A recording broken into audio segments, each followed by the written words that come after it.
I'm 61 years old, and for most of my life, I believed I had everything figured out. I married young, raised 2 children, worked part-time at the local library, and baked on Sundays. Love to me was something quiet and familiar, the kind that sits beside you on the couch and doesn't need to say much.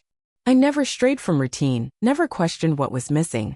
Until one stormy afternoon shattered the illusion of safety I'd built around my heart. I never thought something like this could happen to me. Please don't make the same mistake I did. It started with the rain, that kind of heavy early summer downpour that made the windows cry and turned the street into a dark, glistening stream.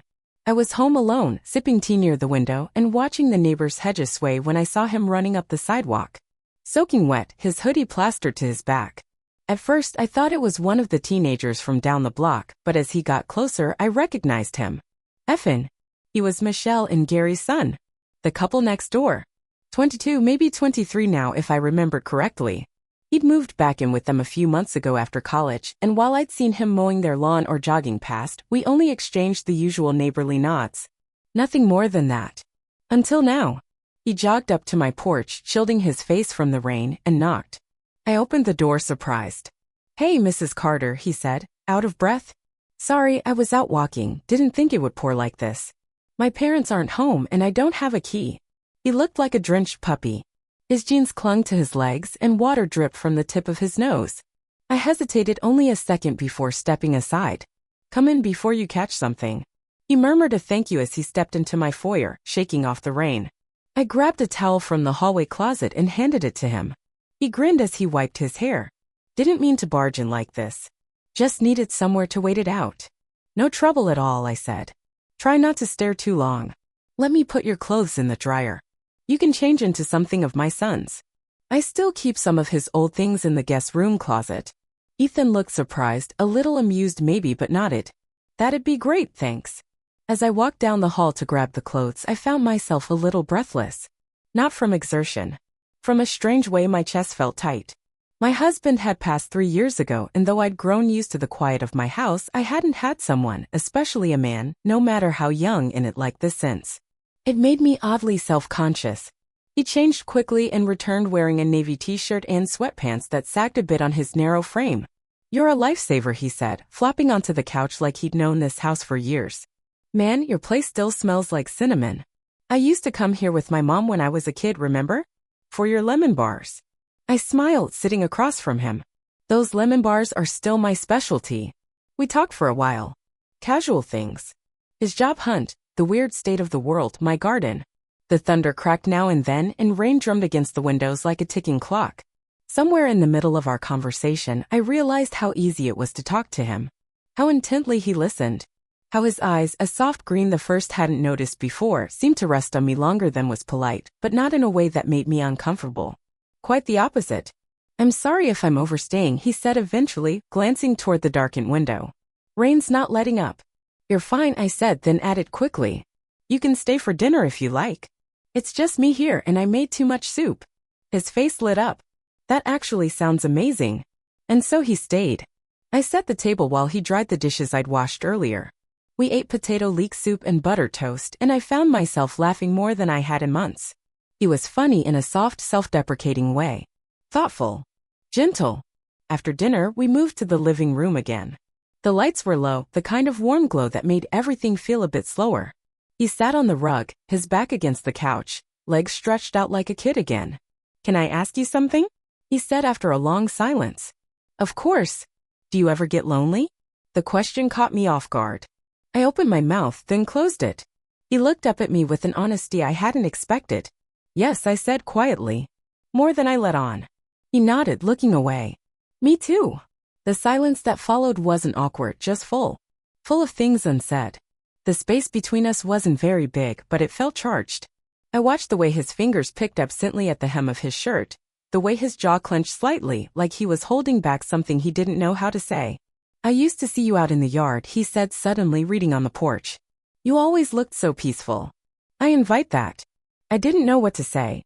Compliments had become rare visitors in my life, and coming from someone like him, someone young, someone who noticed, it hit deeper than I expected. I stood up to clear the dishes, suddenly flustered.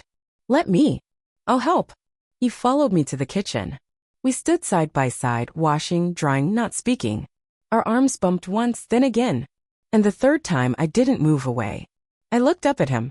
He was already looking at me. The moment hung there, a breath suspended. I didn't think. I only felt the weight of my own loneliness, the warmth of his nearness, and the quiet way he made me feel like a woman again, not just someone's mother, someone's widow. But then I stepped back. I should probably find you a blanket, I said, almost whispering. He nodded slowly. Yeah. Okay. And just like that, the moment passed. But it didn't disappear. It lingered between us like the smell of rain through the screen door. And in that moment, I knew something had shifted, something I couldn't take back. The next morning, the sky was washed clean. That soft kind of post-storm light streamed through the kitchen window as I poured myself a cup of coffee. I stood in my robe, holding the warm mug to my lips, thinking about the night before. Ethan had slept on the couch. I'd brought him a blanket and a pillow, careful not to meet his eyes too long. We hadn't said much after the kitchen moment, just good night, followed by a silence that seemed to echo louder than anything we'd spoken. I didn't sleep much. My thoughts circled endlessly, not just around what almost happened, but what it meant that I wanted it to. When I peeked into the living room, I found him awake, already folding the blanket, the pillow neatly stacked on the armrest. He was back in his own clothes, dry now, and he looked up with a soft, almost apologetic smile. Morning, he said, voice husky, was asleep. Morning, I replied, brushing my hair behind my ear like a nervous schoolgirl. I hope I didn't snore. You didn't, I said, and then added, you're a quiet guest. He nodded and moved toward the front door, slipping on his sneakers. Thanks for everything. Really, I didn't mean to make anything weird. I stood there, still holding the mug, unsure of what to say. The grown-up part of me, the rational widow, the mother, the respectable neighbor, wanted to nod, say, it's fine, and close the chapter. But the other part, the part that had come alive under the warmth of his gaze, whispered that I was lying to myself. It wasn't weird, I said, a little too quickly. I mean, it caught me off guard, that's all. He paused, half turned to the door. Me too. We stood in that quiet again, like we didn't quite know how to end something that hadn't really begun. Then he reached for the handle. Well, I'll let you get back to your day. Effin. He turned. Anytime you need to come by, rain or not, my door's open. There. I said it. His face shifted. The smile this time wasn't sheepish. It was something softer, something grateful. Thanks, Mrs. Carter. Just call me Diane. He left, and I stood there a moment longer, the echo of his footsteps on my porch fading behind the soft clink of my spoon in the coffee mug. The rest of the day passed in an odd sort of haze. I tried to keep busy, cleaned out the linen closet, watered the garden, rearranged the spice rack, but every quiet moment between chores brought my mind back to him. Why did it matter? Why did it feel like something had cracked open inside me, like a window I hadn't realized had been shut for years? That night, I sat on the porch. The air was warm, the trees still dripping from the storm, and my paperback lay forgotten on my lap. I must have been staring too long because I didn't hear him approach. Hey! I looked up, and there he was, hands in his pockets, hair still slightly damp from a recent shower. You came back, I said, surprised at how happy I was to see him. Didn't think you'd mind. I don't. He sat beside me, not too close but close enough. Sorry again about yesterday, he said. I don't usually do that. Whatever that was. I know, I said softly. Me neither. We sat in silence for a while, watching the world settle into dusk. The porch light flicked on automatically, casting us in gold. I've been feeling kind of lost lately, he admitted, eyes on the horizon. Moving back here, it's like I'm in this weird space between being a kid and being a man. I don't really know where I fit. I turned to him. I know more than you think about that feeling. His eyes met mine, and for a second I forgot the age difference. The decades between us didn't feel so wide, not when we were both just two people trying to figure out where we belonged in the world again. I miss talking like this, I said. I didn't realize how much I miss being seen. You're easy to talk to, he said. And I see you. I really do. The words hit me like a warm wave. I swallowed, my throat suddenly tight. Can I ask you something, Diane? Of course. That moment in the kitchen, did you feel it too? My breath caught. I stared down at my hands for a moment, then looked up. Yes, I did. He exhaled like he'd been holding it in for hours. Okay, I just needed to know I wasn't crazy. You're not. The pause that followed wasn't uncertain anymore. It was filled with a quiet kind of permission, a mutual understanding that something had shifted between us and it wasn't going away. I should probably go, he said, standing slowly. You don't have to, I replied, surprising even myself. He didn't move, just looked at me. I want to stay, he said gently, but only if you want that too. I stood then, facing him fully. The porch light cast a soft glow across his face, and for the first time in years I felt something stir in me, something alive. I don't know what this is, I whispered, but I'm not ready to close the door on it. He nodded.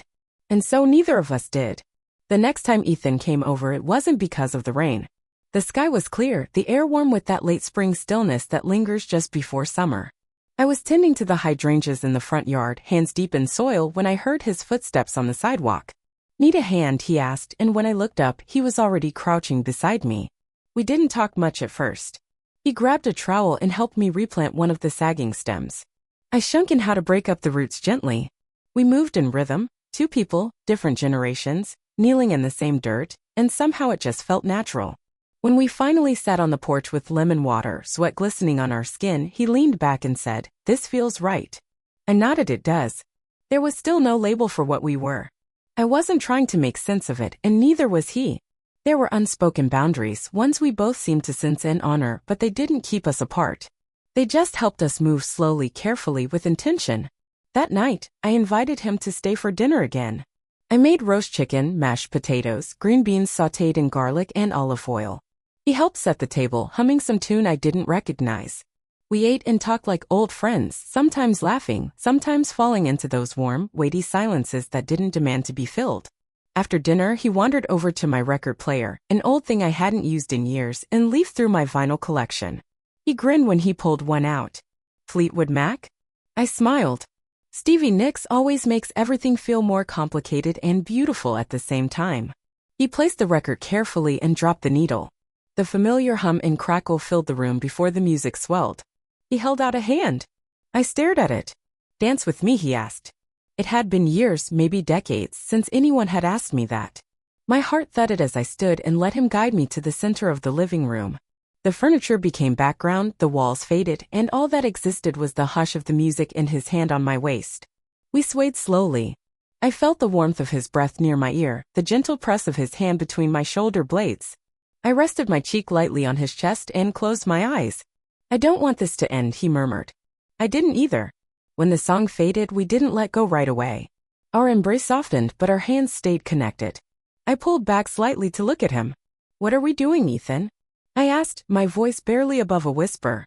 He didn't answer right away. He searched my eyes like he was trying to find the words. "I don't know," he said, "but it feels honest." And it did. It felt unexplainable, but not wrong. I led him to the couch.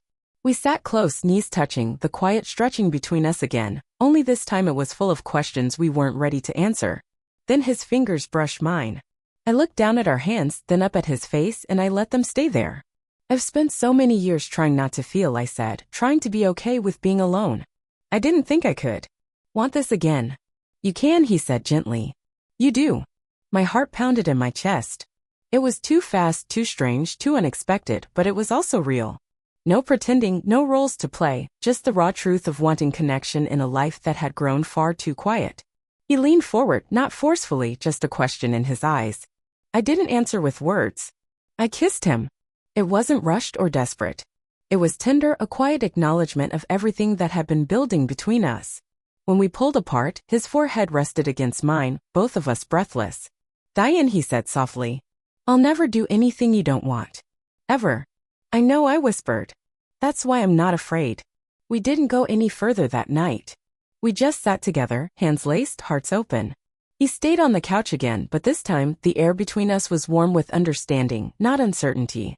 And as I lay in bed, I didn't toss and turn with guilt or confusion. I felt calm. Something had begun, something real, and I didn't want to run from it anymore. The days that followed moved slowly, gently, like waking up from a long sleep and remembering how to breathe. Ethan didn't come over every day, and I didn't expect him to. But when he did, it always felt like the world grew quieter, softer, like everything in my life before him had been written in pencil. And now somehow things were being inked in. One afternoon, I found myself sitting on the back porch with a glass of wine, the late sun casting long golden streaks across the lawn. I heard the side gate creak open. He'd learned not to knock anymore. He walked in with that easy confidence, holding a small box in his hands. "What's that?" I asked, setting my glass down. A little surprised, he said, placing it on the table.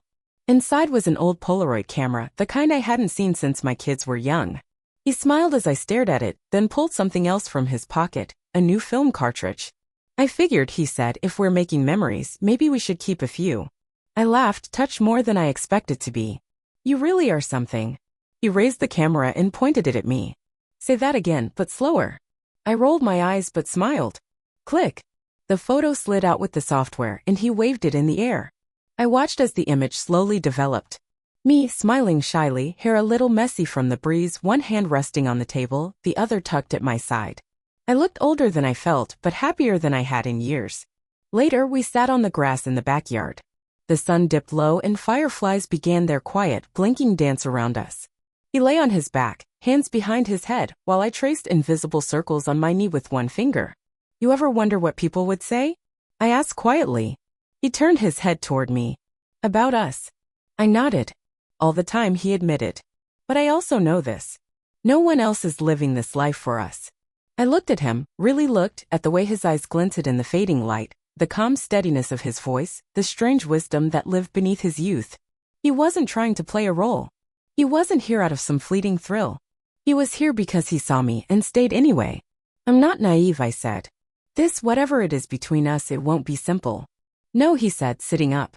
But it could be honest and beautiful and maybe even worth it. I didn't reply right away. I reached out and took his hand instead. I want to stop waiting for perfect, I said finally. I've waited so long and I'm tired. He pulled me gently toward him. I rested against his chest, feeling the steady rhythm of his heart beneath my ear. That night we didn't talk much more. We just stayed there, curled together in the hush of twilight, while the world outside our fence carried on, unaware of the small, quiet miracle happening in my backyard. When he left later, he kissed my cheek, not rushed, not questioning, just present. And when I locked the door behind him, I stood in the hallway for a long time, holding the Polaroid photo he'd left on the table. It was me, yes, but somehow more than that. It was a moment, a version of myself I thought I'd forgotten, hopeful, open, quietly brave. I placed the photo on the fridge, not to remember him, but to remember me. Because that's what love can do, real love, even when it comes in an unexpected form. It reminds us who we were before the silence and who we still have a chance to become. I don't know what the future holds for Ethan and me, but I know I'm not afraid to find out. Not anymore.